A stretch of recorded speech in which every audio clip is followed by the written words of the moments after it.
welcome to It Means Everything, presented by Irwin Mitchell. Today we're in Surrey at Cobham Rugby Club, where Fin Baxter spent 7 formative years discovering his love of the game. So I started going on Cobham at the age of 5. Dad took me down and thought that it'd be a pretty good mix, me and rugby. You could see he was in the right place. He just loved it, everything about it. Yeah, I loved it there. All the little minis sessions on the weekends and stuff, and that kind of grew into kind of being rugby obsessed. Cobham was, well, it was brilliant. I had real good memories of my time there, and yeah, it's a brilliant club. Fin, who started as a tight head before transitioning across the front row, rose rapidly through the ranks when he joined the Harlequins academy as a team and was named in the team of the season last year. Fin Baxter, his first Quins try. On the international stage, Fin captained the under-18s and played a major role in the Grand Slam winning under-20s in 2021 before leading the squad the following year. And it was his standout performance against Portugal for England A that caught Steve Borthwick's attention,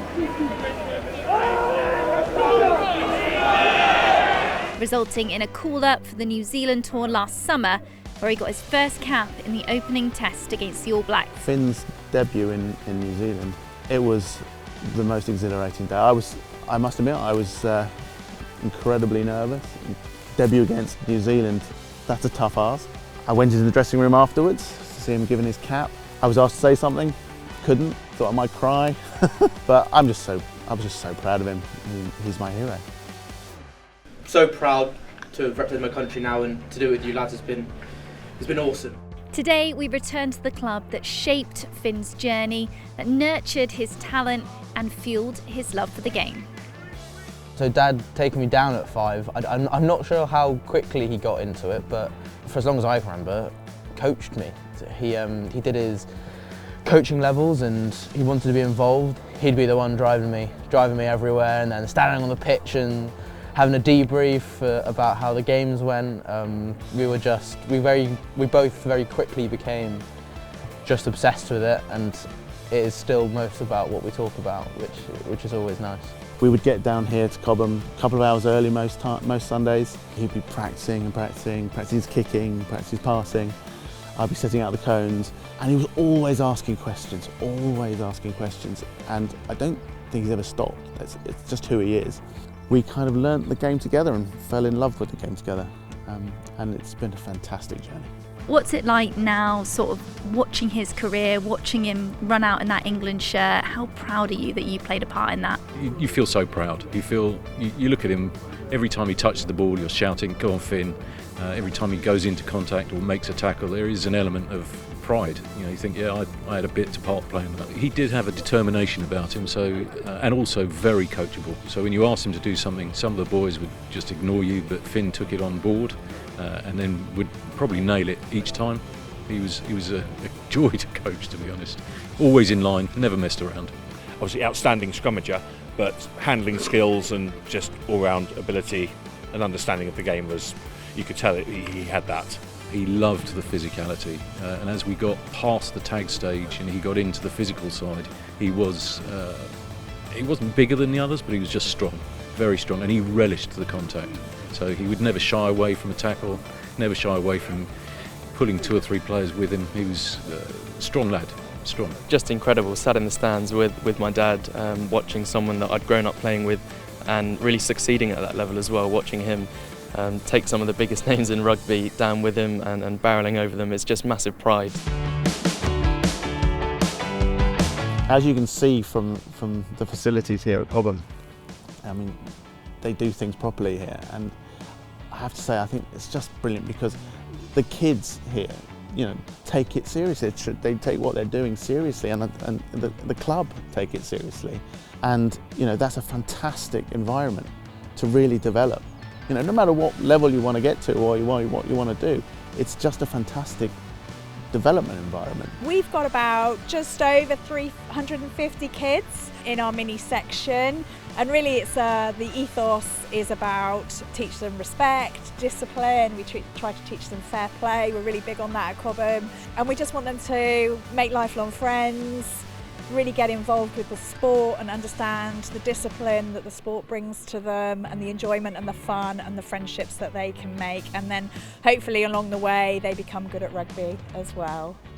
I remember in the minis days we'd take up only like half the pitch, tens of kids and loads of us all playing on this half pitch, which seemed like a World Cup final almost every weekend. But some of us went to school together, some of us, you know, were just from the area, and so it was good meeting new lads in and around the area, and some I still chat to today. What is it about this place? The community is just incredible. We have an amazing youth setup, so when we go off to university we're still kept in contact with the club, come back to play for the under-22s, kept in contact with the seniors, and it's just such a great community that all the boys are so welcoming, and you come back and it's like you've been playing here for 20 odd years. There's a real ambition to develop the individual player. Yes, we want the club to do well, but we want everyone that's down here to enjoy it. Every weekend, every Saturday, we celebrate on our Instagram and in our programmes those players that are playing for the first team and for the second team that had some experience with Armenian youth.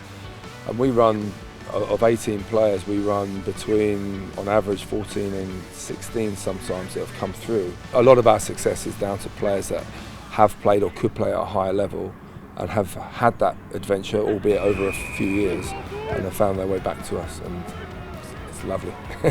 As we stand on the pitch now, the first team pitch, and we've got the AGP behind us as well, an incredible facility with the clubhouse, but it wasn't always like that. What was it like when you first started playing here with Fin? No, it was more of a shed really compared to the amazing facilities we've got now, but that really aided and contributed to the real community feel, and the expansion of the facilities. You know, the groundsmen do such a good job. It just makes it a joy to come back and play because the facilities are so nice. We want it to be a place where boys, you know, want to stick around.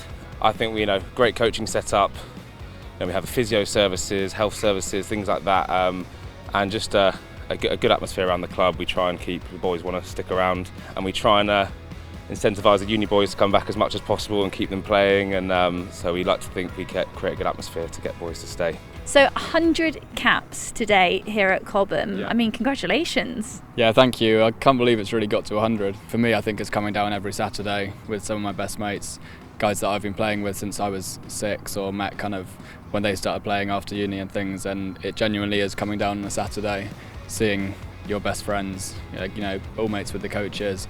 My parents come down every Saturday, so it's a proper community club with sort of the players, the boys, and the spirit at the heart of it. It's great. It's always been a very friendly, welcoming club. We've always looked to reinvest any money we have in the facilities and the development of the club, adding, you know, value to our membership. It must have caused quite a stir when you turned up the first day here. You've had an incredible career, and now you're here part of the coaching setup. I actually turned up as a bit of a favour for a family friend, Anthony Borkwell, who I think is on the board here. Once I finished sort of pro rugby, I almost I didn't see myself as coaching, but turned up here really out of a favour, not thinking I was gonna be keen to do it. But it's great facilities here. It's got a 4G pitch. Really enjoyed the boys and the coaches. So here I am 6 months later. If anyone's got some questions they want to ask me or ways to improve their game, I'll try and help them through that. We play quite a fast brand of rugby here, which I enjoy, and weather like this makes it a lot easier. You're playing on this pitch today. You've got the artificial pitch, but this is the pitch for the first team today and has been for the last couple of games. Why is that? Yeah, so I mean, we do love the 4G. We train on the 4G, and we do have fast backs, and we like to, you know, play nice expansive rugby. But we've just had a really good run, and you know, Cobham's become a bit of a fortress on this pitch, and it's one of the better grass pitches in the league. So until it all goes wrong on this pitch, we will stay here. And what does the future hold for Cobham? Broadening the membership, expanding the membership, just getting more people involved, and by putting on the best facilities possible. We offer really good physios, physio care, and you know, we just want people to see it, use it as a club they can belong to and enjoy being part of. For most sporting people, achievement is, you know, being the champion and being promoted and all the rest. And for the last 20 years, Cobham has been a really successful level 6 club. We dropped a really tough season last year. We dropped down to level 7, And this question doesn't come up very often, but it's always sitting there. It's like, should we be level 6? But actually, is that really important? There are so many more metrics that are more important than the level that you play at. And are you playing with your friends? Are you well supported? Do you have great facilities? Do you have good coaching team and physio team? And are the bus trips, amazing adventures of fun and singing songs and all of those things? So, whenever you're in sport and you're dealing with a young group, there's people want to win, but more important than that is that you perform, and if those performances leads to wins and you end up at top, then you wear what you wear and you go up. My ambition is to further cement our place as a place where people just want to come and play, and that's from 17 and 18-year-olds to 35-year-olds, and we have an unbelievable vets section here, incredible bunch, and that connection between the vets and the colts and the seniors where we sit is really strong. So if you come here on a Wednesday, you've got girls and colts and youth and vets and seniors all in the one place, all with the floodlights on, all sharing a meal afterwards, and yeah, it's a good space, you can tell, right? I want to say a massive thank you to Cobham.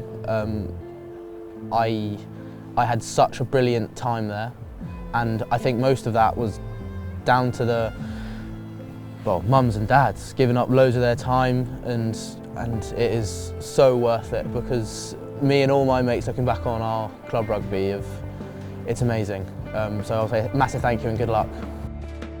This is a very proud club who took the opportunity to step up its facilities to be a home for players coming through the system and those returning to the club.